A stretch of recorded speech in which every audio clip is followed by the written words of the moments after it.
मुंबई के मीरा रोड हत्याकांड में भी नए नए मोड़ सामने आ रहे हैं। एक रोज पहले ही ये दिल दहला देने वाली घटना सामने आई थी, जिसमें मनोज साने नाम के आदमी पर अपनी लिव इन पार्टनर की हत्या करके उसके टुकड़े करने का आरोप लगा था। और अब पुलिस सूत्रों का दावा है कि मीरा रोड हत्याकांड का आरोपी मनोज साने लगातार बयान बदल रहा है और पुलिस को गुमराह करने की कोशिश कर रहा है। इसी वजह से पुलिस हत्या की वजह जानने के लिए मनोज साने से पूछताछ कर रही है, जिसमें आरोपी मनोज साने पर पुलिस जांच को गुमराह करने का आरोप लगा। पुलिस सूत्रों ने दावा किया कि वो लगातार अपने बयान बदल रहा है। उसने सरस्वती से 2014 में नहीं बल्कि 2010 में मुलाकात की बात कही और बताया कि वाशी की सब्जी मार्केट में मुलाकात के बाद वो उसे घर का काम कराने के लिए लाया था और इसके बाद वो दोनों 2010 से ही लिव इन पार्टनर की तरह रहने लगे। पुलिस सूत्रों ने दावा किया कि आरोपी मनोज साने ने पूछताछ के दौरान खुद को HIV पॉजिटिव बताया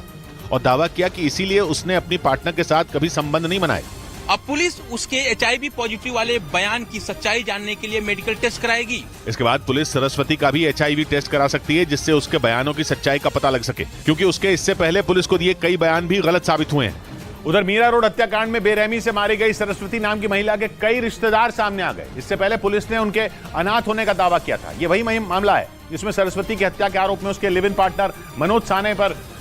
हत्या का आरोप लगा और मुंबई की मीरा रोड पुलिस इस मामले की जांच कर रही है, जिसमें मुंबई पुलिस के सामने कई महिलाएं पहुंची जिन्होंने खुद को सरस्वती की रिश्तेदार बताया, जबकि पुलिस ने हत्या की वारदात सामने आने के बाद सरस्वती को अनाथ बताया था। लेकिन अब तक पुलिस के सामने 3 महिलाएं आ चुकी हैं और इन तीनों महिलाओं ने खुद को सरस्वती की बहन बताया, जिसके बाद पुलिस ने सरस्वती को अपनी बहन बताने वाली इन तीनों महिलाओं के बयान दर्ज किए। ये तीनों महिलाएं खुद ही पुलिस स्टेशन पहुंची और अपने आप को मृतका सरस्वती की बहनें बताया, जिसके बाद मुंबई पुलिस इन महिलाओं के बयानों की भी जांच कराने की तैयारी कर रही है। इस बीच मीरा रोड हत्याकांड की जांच कर रही मुंबई पुलिस को हत्या के आरोपी मनोज साने और उसकी लिव इन पार्टनर सरस्वती की शादी होने की जानकारी मिली। पुलिस को सरस्वती के शव के टुकड़े मनोज साने के मीरा रोड वाले फ्लैट से मिले थे और अभी तक पुलिस इस मामले में सरस्वती को उसका लिव इन पार्टनर मानकर जांच कर रही थी। लेकिन अब पुलिस के सामने खुद को सरस्वती की बहन बताने वाली तीनों महिलाओं ने उन दोनों की शादी होने का दावा किया,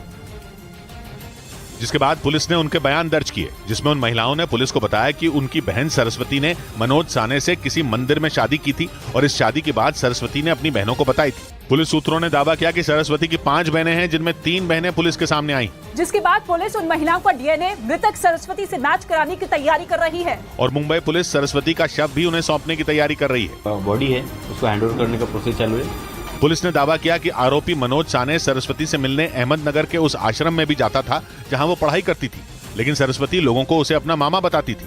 इसीलिए उसने शादी के बारे में भी किसी को नहीं बताया। वहीं पुलिस सूत्रों ने दावा किया कि मीरा रोड हत्याकांड में आरोपी मनोज साने अपनी लिव इन पार्टनर सरस्वती के साथ मारपीट करता था। सूत्रों ने यह दावा मनोज साने से हुई पूछताछ के आधार पर किया। गिरफ्तार किए गए मनोज साने पर अपनी लिव इन पार्टनर सरस्वती की हत्या के बाद उसके शव के टुकड़े करने का भी आरोप है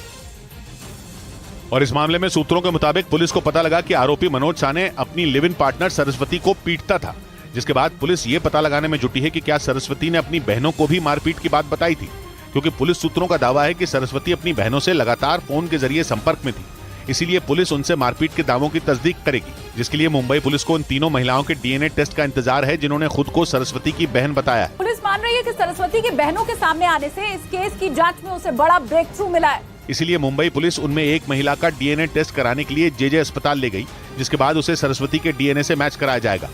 इस बीच मुंबई पुलिस सूत्रों ने दावा किया कि मीरा रोड केस में आरोपी मनोज साने ने अपनी लिव इन पार्टनर सरस्वती की मौत की वजह जहर पीना बताया, जबकि उस पर आरोप है कि उसने सरस्वती की हत्या करके उसके शव के टुकड़े कर दिए थे। और इसी मामले में हत्या के आरोपी मनोज साने ने पूछताछ में पुलिस को अपनी लिव इन पार्टनर सरस्वती की मौत की वजह जहर पीना बताया। पुलिस सूत्रों के मुताबिक उसने पूछताछ में बताया कि 3 जून को उसका अपनी लिव इन पार्टनर सरस्वती से झगड़ा हुआ, जिसके बाद सरस्वती ने जहर पी लिया और उसकी मौत हो गई। इससे वो घबरा गया और फंसने के डर से उसने उसके शव को ठिकाने लगाने की ठानी, जिसके बाद उसने उसके शव के टुकड़े किए और उन्हें ठिकाने लगाने लगा। उसने पुलिस को यह भी बताया कि इसके बाद वो भी खुदकुशी करने वाला था, लेकिन उसका ये बयान पुलिस की जांच में झूठा निकला। सूत्रों ने बताया कि उसने जांच को गुमराह करने की कोशिश की। इस मामले में पुलिस को फोरेंसिक रिपोर्ट का इंतजार है, जिसके बाद वो सरस्वती के शव के गायब हिस्सों की तलाश करेगी।